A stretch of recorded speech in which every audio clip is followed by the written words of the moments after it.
joined the University of Minnesota in 1968 after completed my graduate training.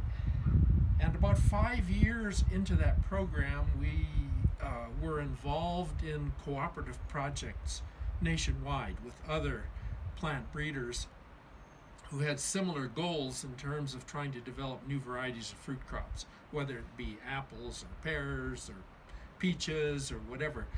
But we soon began to recognize that everybody had to have a collection of germplasm to work with. You cannot create new varieties unless you have the right parents available, so you can combine those genes to produce products that are going to be better than what's already out there. You're not going to get anywhere by crossing existing varieties that are poor quality. You have to introduce new traits, and those are, in this case, were cold hardiness for Minnesota, plus texture traits, high quality fruit that would store, that had good sugar acid balance, good apple quality and taste. So the system used to be that every plant breeder would have their collection and have to have their own orchards that would be maintained or part of their program. And as tight times came along in research programs across the nation, many of these were being eliminated.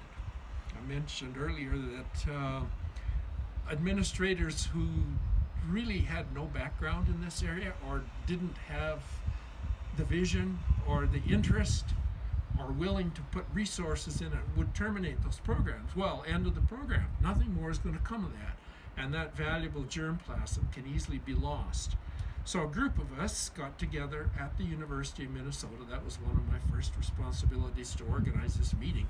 So we brought people in from the East Coast, from Illinois, Indiana, West Coast, and we met for a week talking about trying to decide what can we do to preserve this material that has developed over hundreds of years. It was selected from the centers of origin of apple, from the Caucasus Mountains in the Soviet Union, from China, from various places, and it could all be lost if it was if everybody decided, we can't afford to do apple breeding anymore. This is not a priority. So we met, we drafted a proposal to the USDA.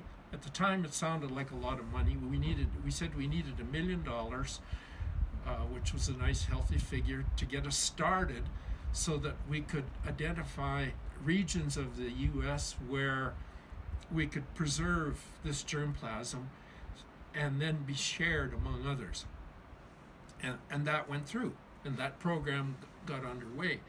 Then the next follow-up step was we really needed a system to preserve that germplasm other than having to rely only on orchards. Seed is one way, but every seed is different, so that you cannot identify which genes that particular seed or plant is going to contain and how you could use them in a breeding program.